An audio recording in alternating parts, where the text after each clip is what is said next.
안녕하세요. 소방쌤입니다. 오늘은 2장 소화 설비 중 5개 소화전 설비와 스프링클러 설비에 대해서 학습해 보도록 하겠습니다. 여러분들 교재는 67페이지가 되겠습니다. 5개 소화전 설비. 건축물 외부에 설치되어 있는 물 소화 설비를 의미하며 여러분들이 길을 가다가 이와 같은 소화전을 길에서 보셨을 겁니다. 따라서 건물 밖에 있는 이런 소화전을 우리는 뭐라고 한다? 5개 소화전 설비라고 합니다. 방수량과 방수 압력 보겠습니다. 이 수치는 여러분들이 꼭 암기해 주시기 바랍니다. 방수량 같은 경우에는 분당 350리터 이상 방수가 돼야 되고 방수 압력의 경우에는 0.25 메가파스칼 이상 0.7 메가파스칼 이하임을 여러분들이 꼭 기억해 주시기 바랍니다. 수원의 용량을 보도록 하겠습니다. 그렇다면 어느 정도의 물이 필요한지 5개 소화전이 정상적으로 작동하기 위해서 어느 정도의 물이 필요한지 계산을 해보도록 하겠습니다. 수원의 용량을 계산할 때는 방수량 350에다가 단위를 보시면은 분당 최적을 의미합니다.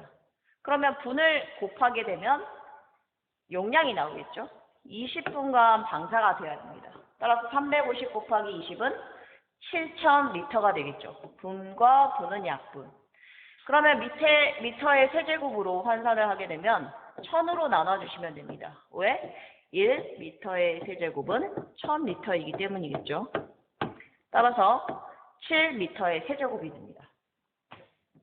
여기에다가 n을 곱하면 되는데 n은 여기서 넘버를 의미합니다. 넘버가 뭐죠? 그렇죠. 개수를 의미하겠죠. 따라서 5개 소화전의 개수만큼 필요한데 문제는 이겁니다. 최대 몇 개? 그렇죠. 두 개만 곱할 수 있습니다. 2개 이상 곱하시면 안 되고 최대 2개를 곱할 수 있습니다. 그래서 여러분들이 5개이더라도 5개가 아니라 넘버에 2개를 곱하셔야 됩니다. 이 부분을 꼭 숙지해 주시기 바랍니다. 마찬가지 수원의 용량 공식 이것도 암기해 주시기 바랍니다. Q는 무엇이다? 7N이다. 7N. 다음은 설치 기준에 대해서 보도록 하겠습니다. 그림으로 기억을 하시면 되는데 5개 소화전이 가운데 이렇게 센터에 있습니다. 반지름의 길이가 40m 이 부분을 기억하시면 되는데 반지름이 40m 안에 있는 이 영역 안에 소방 대상물이 포함이 되어 있어야 됩니다. 즉 5개 소화전에서 노즐을 통해서 물을 방사했을 때 소방 대상물이 이 물을 방사했을 때 그 안에 들어와야 되겠죠. 따라서 5개 소화전의 반경인 40m 이하를 기억을 해주시면 되겠습니다. 수평거리가 40m 이하이다. 이 5개 소화전에는 호스가 없습니다. 그럼 호스는 어디에 있을까요? 그렇죠. 5개 소화전 함에 있습니다. 소화전 함에 호스가 들어있기 때문에 5개 소화전과 호스 함은 가까이에 있어야 됩니다. 그 거리가 5m 이내이다. 따라서 여러분들이 5m 이내라는 것을 기억해 주시면 되겠습니다. 5개 소화전을 크게 확대해서 이렇게 보시면 지금 양쪽에 호스 접결구가 있습니다. 이 호스 접결구를 우리는 방수구라고도 합니다.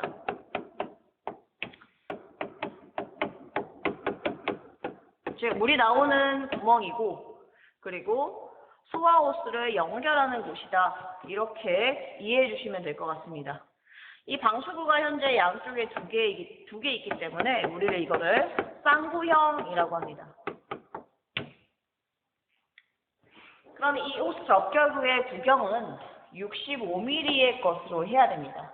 따라서 65A가 호스의 구경이다. 라는 것을 기억해 주시면 되겠습니다. 배관 등의 설치 기준을 문장으로 보겠습니다. 호스 접결구는 지면으로부터 높이가 0.5m 이상 1m 이하의 위치에 설치를 하고 낮은 위치가 되겠죠. 그리고 소방 대상물의 각 부분으로부터 하나의 호스 접결구까지 수평거리는 40m 이하가 되도록 설치한다. 즉 반경을 40으로 뒀을 때 원을 하나 그립니다. 그럼 이 안에 수강 대상물이 있어야 한다. 그래야지 물이 닿는다. 이렇게 개념을 잡아가시면 될 것 같습니다. 다음은 5개 소화전 함의 설치 기준 보도록 하겠습니다.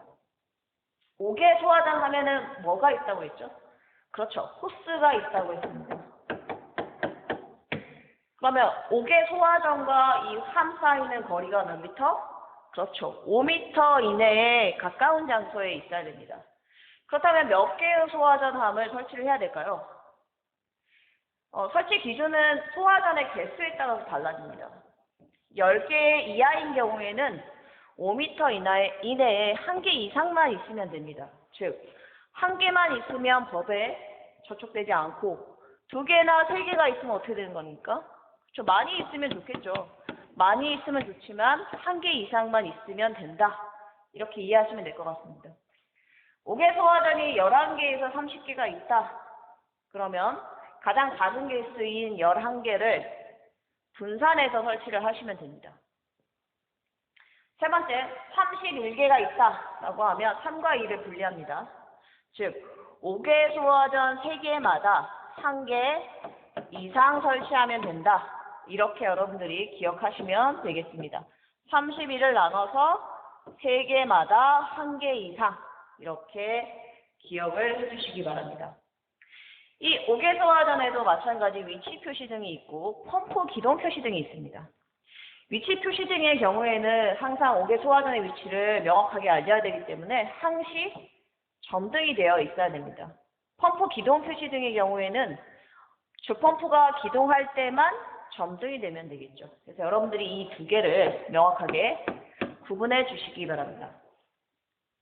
괄호 문제 풀어보도록 하겠습니다. 수원의 용량 물어봤습니다. 아까 수원의 용량 어떻게 구했죠? 그렇죠. 분당 350리터라고 했고 몇 분간 방사? 그렇죠. 20분간 방사가 돼야 된다라고 했습니다. 곱하면 7000이기 때문에 공 3개를 없애면 7리터의 세제곱이 되겠죠. 여기에다가 소화전의 설치 개수 넘버 n을 곱하면 되는데 최대값이 몇 개? 최대 몇 개? 그렇죠. 2개이다. 여기까지 여러분들이 기억해 주시면 되겠습니다. 두 번째 해보도록 하죠. 호스 접결구에 대한 설명입니다. 높이가 0.5 이상 1m 이하 맞죠? 구경은 얼마였었죠? 65A라고 했습니다. 단위까지 쓰시면 65mm이다. 다음은 OX 문제 풀어보도록 하겠습니다. 호스 접결구는 높이가 어떻다? 0.5 이상 1m 이하. 비교적 낮은 위치가 되겠죠? 답은 5.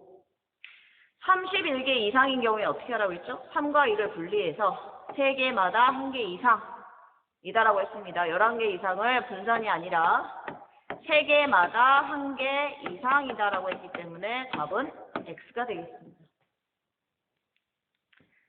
다음은 스프링클러 설비에 대해서 보도록 하겠습니다. 교재는 68페이지가 되겠습니다. 스프링클러 설비는 여러분들 잠을 자는 방에 자주 볼 수 있습니다. 천장에 아래와 같은 스프링클러가 부착이 되어 있고 이 나사산이 나 있는 부분이 벽면으로 들어가 있다라고 여러분들이 생각하시면 될 것 같습니다. 이렇게 들어가 있고 벽면으로 이 아래 부분만 여러분들 눈에 보이겠죠? 이 스프링클러 설비라는 것은 물을 소화 약제로 하는 자동식 소화 설비입니다. 즉 불이 나면 가멸을 해서 자동으로 물을 방사해주는 설비라고 생각하시면 되겠고 물은 냉각 효과가 있습니다. 그런데 질식 효과도 있습니다. 왜 질식 효과도 있을까요? 물은 불이 나면 열이 발생하죠? 물에 열이 가해지면 뭐가 될까요? 물이 그렇죠. 수증기가 되겠죠. 수증기가 되면 질식 효과가 있습니다. 를 당연히 진압할 수 있는 소화 설비이다. 이렇게 보시면 되겠죠. 구성 요소 보도록 하겠습니다. 가멸부에 따라서 두 가지로 나눌 수 있습니다. 가멸부가 있는 것과 없는 것 보도록 할게요. 가멸체라는 것은 열을 감지해서 녹는 부분입니다. 근데 좌측은 있고 우측은 없죠. 있다라는 것은 구멍을 막고 있다라는 뜻이기 때문에 폐쇄형이다 라고 보시면 되고, 물이 나오는 방수구가 폐쇄되어 있다 라고 이렇게 개념을 잡아주시면 됩니다. 개방형 같은 경우는 항상 열려 있습니다. 방수구가 개방되어 있다, 따라서 개방형이다 이렇게 보시면 됩니다. 간열체가 이렇게 유리관 안에 액체가 들어있는 경우가 있습니다. 이런 경우에는 이 유리관 안에 있는 액체에 따라서 온도가 다른데, 보통 초록색은 93도에서 이 간열체가 파괴가 됩니다. 빨간색은 68도에서 파괴가 되겠죠. 주변 온도나 환경에 따라서 93도의 간열체가 필요한 경우가 있겠고 68도의 간열체가 필요한 경우가 있기 때문에 이 두 가지를 구분하셔서 스프링클러를 설치를 하셔야 됩니다. 다음은 설치 위치에 따른 스프링클러 헤드의 종류 보도록 하겠습니다. 종류에는 상향식과 하향식과 측벽형이 있습니다. 물이 방사되는 위치에 따라서 상향식의 경우에는 물이 위로 방사가 되고, 디플렉터,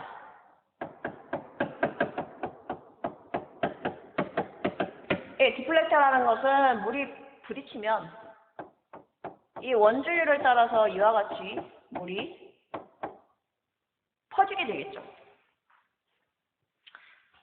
따라서 상향식이라고 하고, 하향식의 경우에는 위쪽 부분이 벽면으로 들어가겠죠.